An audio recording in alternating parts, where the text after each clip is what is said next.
আসসালামু আলাইকুম, সবাই কেমন আছেন? আলহামদুলিল্লাহ আমি ভালো আছি। আজকে আমি চলে এসেছি ফেয়ার টাচ বিউটি পার্লারে। একটি ট্রেনিং নেওয়া হয়েছিল। সেখান থেকে আজকে যুব উন্নয়ন অধিদপ্তর থেকে দুজন অফিসার এসেছে। ওনারা আজকে সমাপনী এবং সনদপত্র বিতরণ করবে। তাই প্রোগ্রামটা বেশি সময় হয়নি, অল্প সময় হয়েছে, সেটাই আপনাদের সামনে একটু ছোট্ট করে তুলে ধরলাম।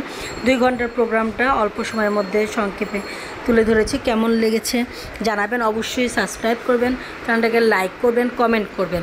আর যারা আমরা মহিলারা আছি, পুরুষরা আছি, আমরা অনেকেই অনেক ধরনের ট্রেনিং করতে চাই, কিন্তু আমরা আসলে পারি না, টাকার জন্য অনেকেই পিছিয়ে পড়ে অনেক কিছু করতে পারি না। যুব উন্নয়ন অধিদপ্তর এই কাজটা আমাদের জন্য সহজ করে দিয়েছে। ছেলে এবং মেয়েদেরকে আপনি ফ্রি ট্রেনিংয়ের ব্যবস্থা করে এবং যাতায়াত ভাড়াও দিয়ে থাকে তারা। তাই আমি ফেয়ার টাচ বিউটি পার্লার আমার এক আপুর এবং আমার বান্ধবী, তার পক্ষ থেকে এই আয়োজনটা করা হয়েছিল। তো এখানে প্রায় 30-40 জন মেয়েরা ট্রেনিং নিয়েছিল। তাদের নিয়ে আজকে এই আয়োজন। তাদের সবাইকে সার্টিফিকেট দেওয়া হয়েছিল। সার্টিফিকেট নিয়ে সবাই যাচ্ছে এবং ছোটোখাটো একটা খাবারেরও আয়োজন করা হয়েছিল। তবে এই উদ্যোগ আমাদের সবসময়ই হয়ে থাকবে। যারা আগ্রহী আছেন, যারা করতে চান এই অনুষ্ঠানে বা ট্রেনিং নিতে চান, তারা অবশ্যই আমাদেরকে জানাবেন। ফেয়ার টাচ বিউটি পার্লার এর সাথে যোগাযোগ করলে আপনারা জানতে পারবেন। যুব উন্নয়ন অধিদপ্তর যেসব সুযোগ সুবিধা দিচ্ছে, এটা আসলে অকল্পনীয়। এরকম সুযোগ সুবিধা আমরা আসলে পাই না।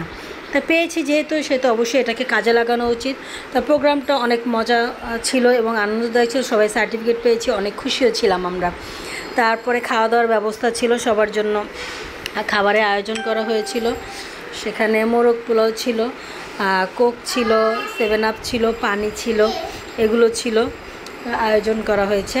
তা আমরা সবাই যখন আয়োজনে শেষে চলে এসেছি, সবাই অবশ্যই জানাবেন কেমন লেগেছে আমার চ্যানেলটা। এই চ্যানেলে যে ছোট্ট ভিডিও, মাহমুদা জাভেদ ছায়া ফেয়ার অ্যান্ড বিউটি পার্লারের মালিক, ওনাকে অসংখ্য ধন্যবাদ। ভালো থাকবেন, আল্লাহ হাফেজ।